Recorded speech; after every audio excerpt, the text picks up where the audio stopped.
On the 6th of May 2021, elections were held all across the UK for various English local councils, city mayors, as well as the national parliaments for Wales and Scotland.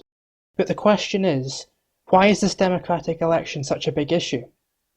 Well, in Scotland, there is now a genuine constitutional question on whether or not Scotland can leave the political union that is the UK. But this topic is rather large, since the political makeup of the UK must be explained first before we can examine the ramifications on how Scotland could potentially leave the UK. So this will be part one of a small series. This video will be a brief recap of the current political situation, and part two will be the ramifications.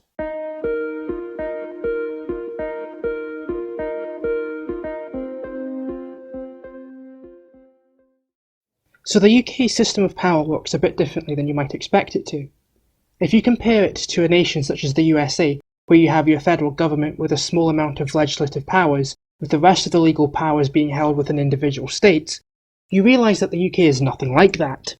How it works in the UK is that the Parliament in London is different, as it is the sovereign body that holds all of the legal powers. It is the main source of the executive and legislative powers, with the executive being the Prime Minister, the head of the most prevalent political party within Parliament, which is also itself a legislative body. In areas like Scotland, the Westminster government chooses to lend these powers to other bodies, such as the Scottish Parliament. But various bodies have different levels of power. For example, the Scottish Parliament has the most amount of lent powers compared to something such as the London Assembly for Mayor. One may think that mayors of a city and leaders of a country are on two separate levels. But not in the UK, because both the city and the nations all have had their powers lent to them through Westminster. Here is a list of all the bodies within the UK that have been given lent powers by the Westminster government. This process of lending legal powers is called devolution, which is not to be confused with backwards evolution. The comparison of cities and nations isn't necessarily a criticism of how the UK works, more so an observation. The UK's constitution is one of the oldest in history, going back to at least 1066, and the oldest remaining legal document, Magna Carta, issued in 1215, is still in use today. On top of that, the UK has gone through various sizes throughout history, that having one point of central control was convenient and practical for the time. In terms of everyday politics, it very much works the same way as any other city mayor or federal area. It's only in terms of constitutional politics does this devolved aspect come into play. So how does this impact Scotland and the UK's future? Well, Scotland has always been unique within the UK. Since Scotland was the only member to negotiate when Britain was formed, there has always been some form of governance within Scotland. For example, Scotland has retained its own education system, banking system, as well as its own religious system. But these are minor powers. It was only in 1998 when Scotland first received evolved powers, so the overall concept of a Scottish government with legislative powers is still very young. Since then, however, the amount of legal powers Scotland has increased drastically, to the point it has provided free universities, free prescriptions, and free social care, which are all funded through a mixture of Scotland-only tax rates, as well as through a formula that gives Scotland money from Westminster, which would have been spent in Scotland anyway. A new type of Scottish politics has emerged as a result of this, and it has made Scotland lean towards the left wing of politics in comparison to the rest of the UK. This significant difference in how Scotland is now governed versus what could be considered the rest of the UK has given birth to a new sense of nationalism amongst a large portion of the Scottish people.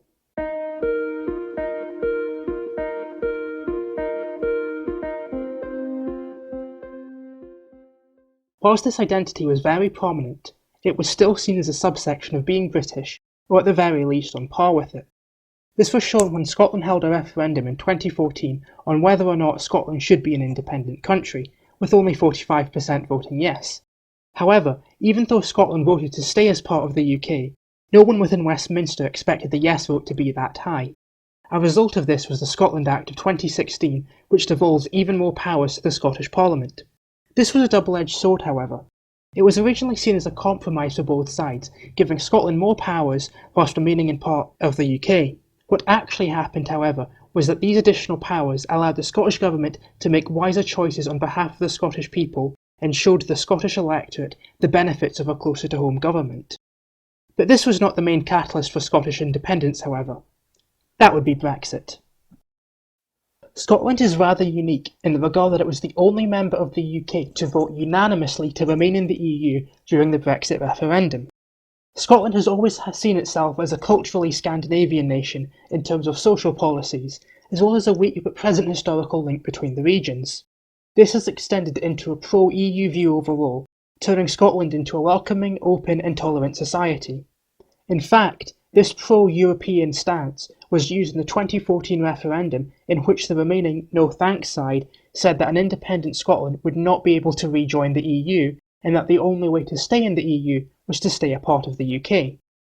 This pro-European view in Scotland was therefore reflected in both referendums, yet despite the promise of remaining in the UK to safeguard our position in the EU, despite Scotland's unanimous pro-EU vote in the Brexit referendum, and despite 2 out of the 4 members of the UK voting to remain in the EU, the UK ultimately still left the EU because England voted to leave, and England has a larger population.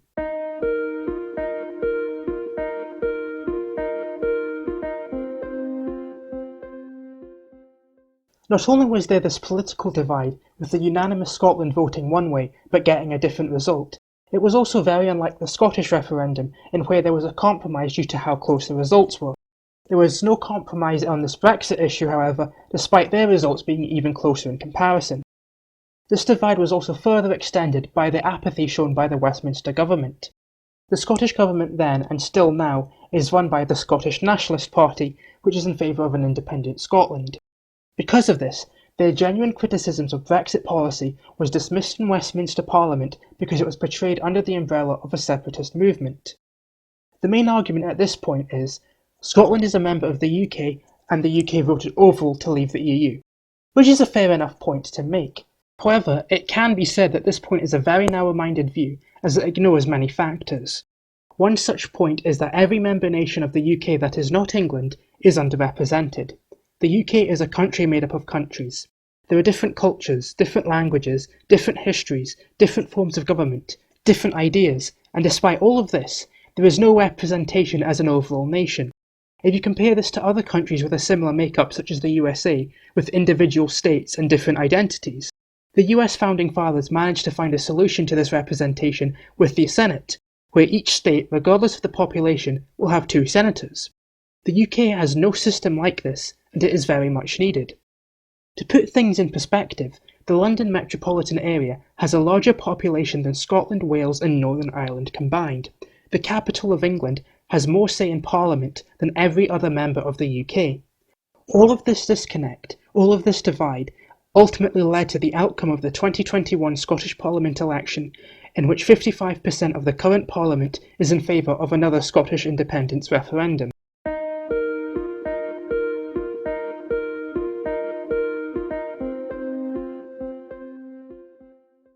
This now leads into the very difficult predicament that the UK is now in constitutionally as well as politically. The Scottish Government says that there is now a democratic mandate for another referendum on Scottish independence, but the Westminster Government, who holds the power to grant a referendum, has stated that there won't be one. Yet on a political level, the current Westminster Government has poor approval ratings in Scotland, so withholding a referendum will not help that. This leads to further questions. Why doesn't the Westminster Government want another referendum? What will happen if the Scottish Government pushes a referendum through without Westminster approval? How will the Scottish people vote? Is there anything that can stop this political schism in the UK? All of these questions and more will be answered in part 2 of this mini-series, so stay tuned.